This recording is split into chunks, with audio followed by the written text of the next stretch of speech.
A'udhu billahi minash shaitanir rajim. Bismillahir rahmanir rahim. Dear students, today we are going to learn more about the man who empowered the blind, part third. आज हम तीसरा paragraph पढ़ेंगे।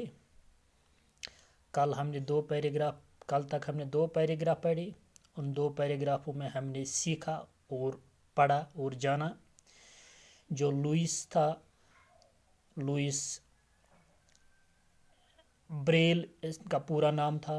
इनके father का नाम था मोंसेर Braille. Louis Braille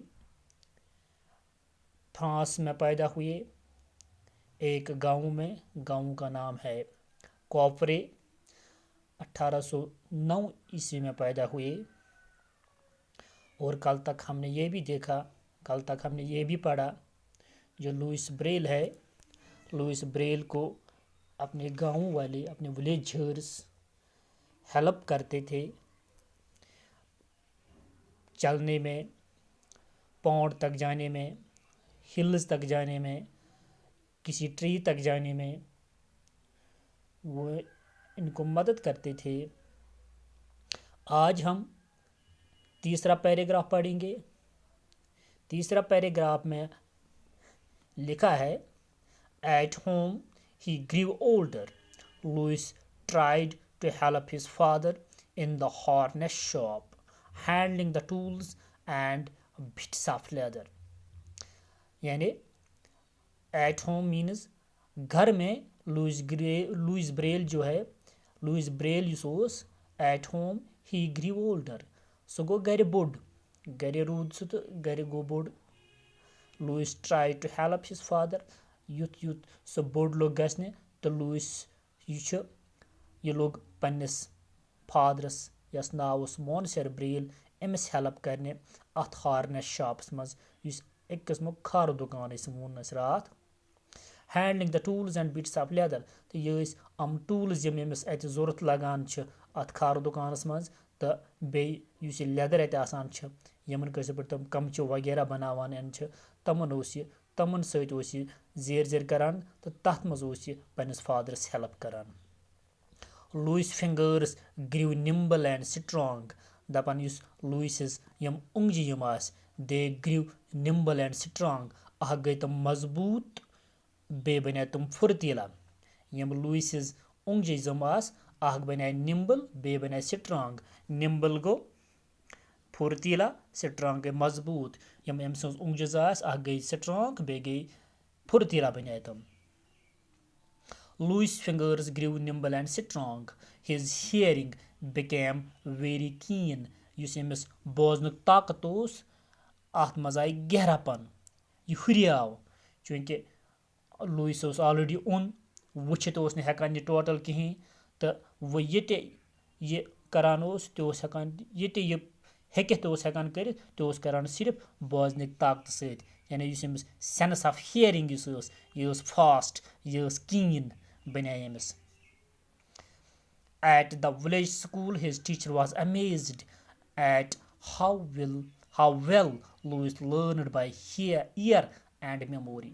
दपान पत ये गाम किस स्कूलस मज परने ओस, प्राइमरी स्कूल या मिडल स्कूल या प्राइमरी स्कूल या मिडल स्कूल, ये गाम किस स्कूलस मज ये परान ओस, दपान अत ओस अमिस टीचर, दपान टीचर गो परेशान लुइस सज यह वुचित कि लुइस कित कन हेचान बाय ईयर एंड मेमोरी, यादाश्त सत बे ईयर सत, यानी बोजनिक ताकत सत बे यादाश्त सत कित कन लुइस हेकान परित समझित।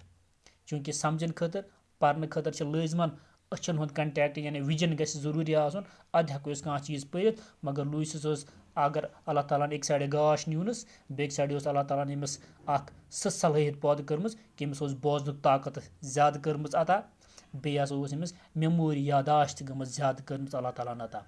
येट ही वाज अनहैप्पी, अम पत यह नाखुश, for Louis wanted to learn to read and write, तक लुइस यह यसान, he wanted to learn read and write, सो यसान रीड एंड राइट।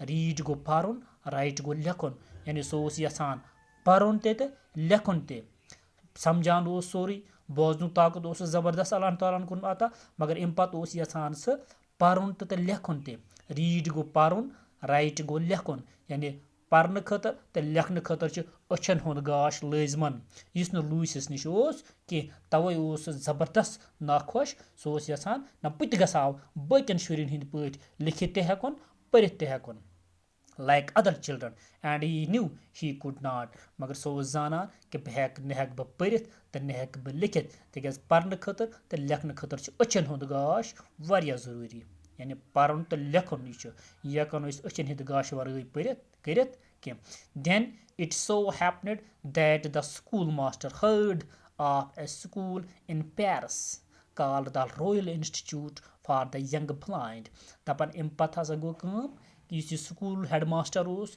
या प्रिंसिपल वनो दपान अम हसा ओस बोजमुत एक स्कूलस मुतलिक बोज पेरिसस मज तथ स्कूलस ओस नाव royal institute for the young blind यानी क्या ओस अत स्कूलस नाव royal institute for the young blind अम हेड मास्टर ओस बोजमुत अत स्कूलस मुतलिक he got Louis admitted into this institute अम न्यू ये लुइस तो करनोनस अत एडमिशन तिकाज यह स्कूल ओस पर्टिकुलरली तमन बचन खतर यम अन आसान ब्लाइंड पीपलन खतर ओस ब्लाइंड चिल्ड्रन हिंद खतर ओस स्कूल अति करनो यमिस अम हेड मास्टर एडमिशन वायर he learn to play the piano and the cello यम हेच वायुन पियानो तो सेलो अम ज म्यूजिकल इंस्ट्रूमेंट्स सेलो तो पियानो अम हेच अम वायन लुइसन हेच अत स्कूलस मज पियानो ते वायुन या सेलो ते वायुन अम ज म्यूजिकल इंस्ट्रूमेंट्स यमिच हेच एक्सपर्टली जबरदस्त सान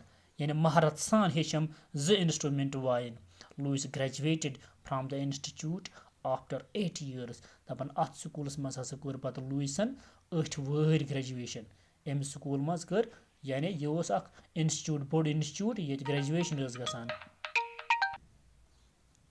हैप्पी अनहैप्पी गो नाखुश ग्रीव गो बड़ा हुआ यानी बोड़ गो सह अति मालिस सत पन काम करान करान मालिस हेल्प करान करान निम्बल गो फुर्तीला यानी अम उंगज हसा गई फुर्तीला एंड स्ट्रांग बे मजबूत वेरी कीन गो बहुत गैरी इस बोजन सलाहियत तो यादाश्त सलाहियत याद करने सलाहियत हसा अमिस वारिया ज्यादा गमच यानी कह वर्ब्स ये मज एक्शन वर्ड्स वनान grew hear learn read write these are some of the verbs which are mentioned in this paragraph. These are also called action words. These are also called action words.